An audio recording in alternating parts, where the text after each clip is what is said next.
Assalamualaikum warahmatullahi wabarakatuh. Kami kelompok 6 mata kuliah kesehatan mental yang beranggotakan Yusita Wulansari, Nurul Afifatus, Putri Indah Isabella, dan saya sendiri Niwayan Sanita Diani akan mempresentasikan materi stres dan coping stres. Langsung saja pengertian dari coping stres. Coping merupakan suatu proses yang dilakukan setiap waktu dalam lingkungan keluarga, lingkungan kerja, sekolah, dan masyarakat. Coping digunakan seseorang untuk mengatasi stres dan hambatan-hambatan yang dialami. Nah, coping stres itu merupakan segala usaha individu untuk mengatasi dan meminimalisasikan situasi yang penuh akan tekanan atau stres, baik secara kognitif maupun dengan perilaku.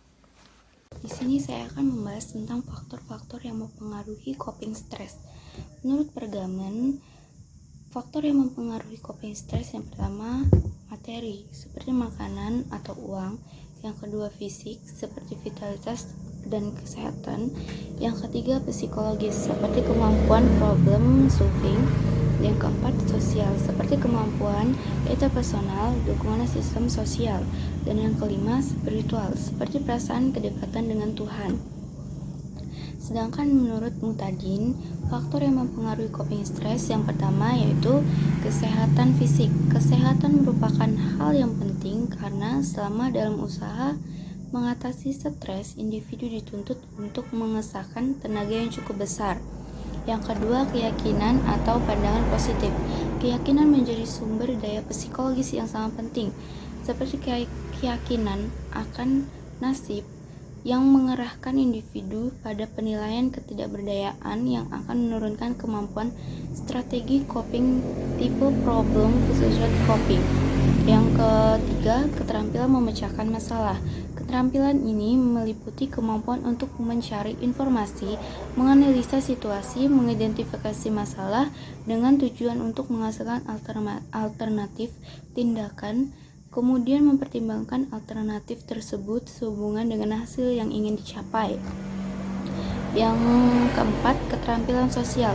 Keterampilan ini meliputi kemampuan untuk berkomunikasi dan bertingkah laku dengan cara-cara yang sesuai dengan nilai-nilai sosial yang berlaku di masyarakat. Yang kelima, dukungan sosial. Dukungan ini meliputi dukungan pemenuhan kebutuhan informasi dan emosional pada diri individu yang diberikan oleh orang tua, anggota keluarga, teman, sahabat, dan lingkungan masyarakat. Yang terakhir, materi. Dukungan ini meliputi sumber daya berupa uang, barang, atau layanan yang biasanya dapat dibeli. Assalamualaikum warahmatullahi wabarakatuh. Perkenalkan, nama saya Nurul Afifatus Safitri, NPM 19130029. Saya dari kelompok 6 akan menjelaskan materi dari pemateri sebelumnya. Jadi bahasan kali ini adalah tentang pengelolaan stres. Jadi manusia itu kan sebuah makhluk kompleks yang berada dalam kehidupan yang kompleks pula. Nah, kompleksitas ini akan menimbulkan stres dan menuntut seseorang untuk mengatasinya.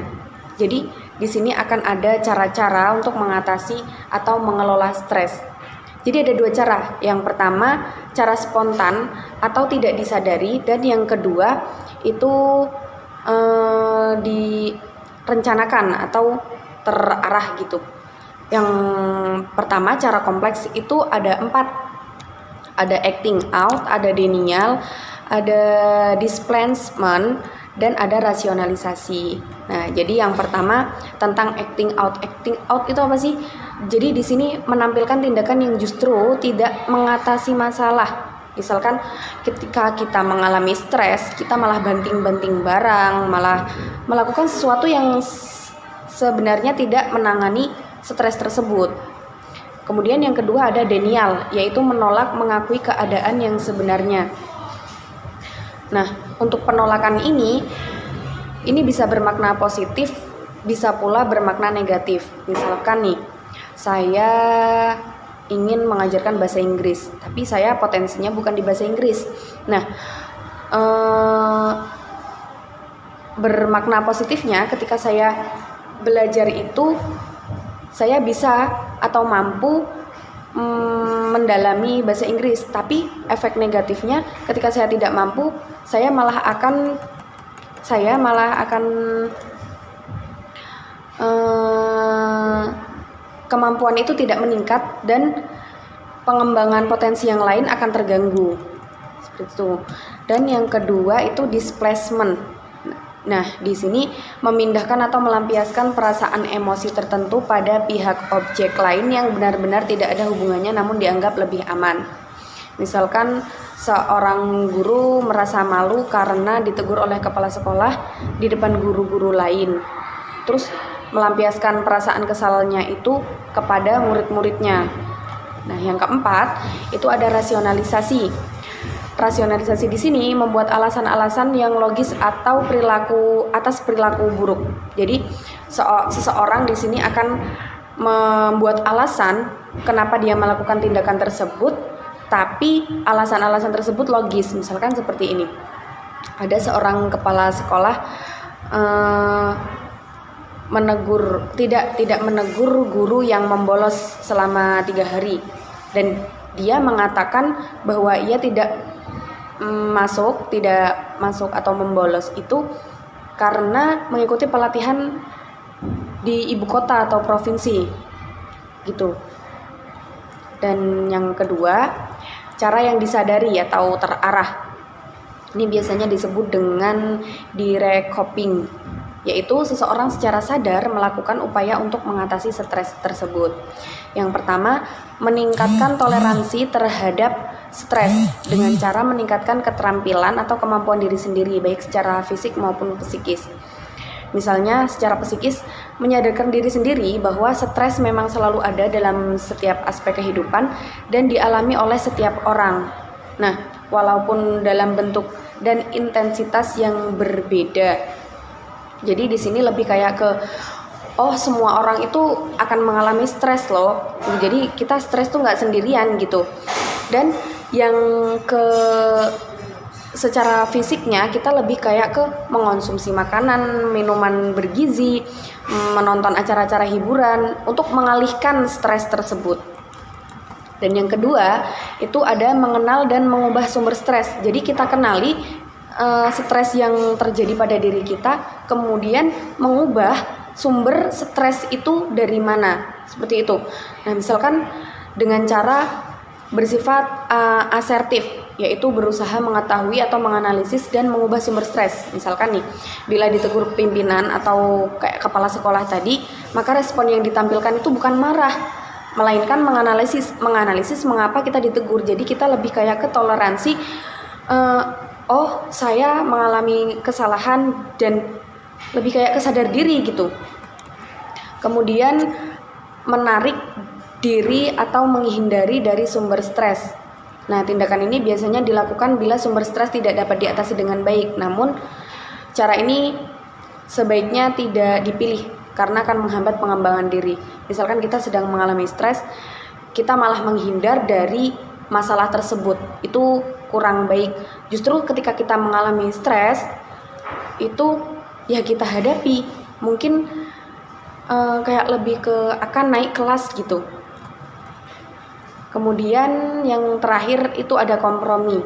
Nah, yang bisa dilakukan dengan konformitas atau mengikuti tuntutan sumber stres atau pasrah. Nah, jadi di sini kita dituntut untuk negosiasi sampai batas tertentu, menurunkan intensitas sumber stres dan meningkatkan toleransi terhadap stres. Jadi lebih kayak ke menurunkan intensitas stres kita, lebih ke pasrah gitu, tapi kita juga harus tetap menghadapinya. Seperti itu yang dapat saya sampaikan, kurang lebihnya saya mohon maaf. Wabillahi taufik wal hidayah. Wassalamualaikum warahmatullahi wabarakatuh. Dadah. Assalamualaikum warahmatullahi wabarakatuh. Nama Yusita Wulansari, NPM 19130004. Di sini saya akan memberikan kesimpulan dari materi yang telah disampaikan oleh rekan-rekan saya.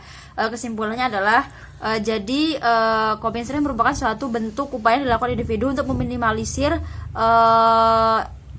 situasi yang penuh akan tekanan atau stres.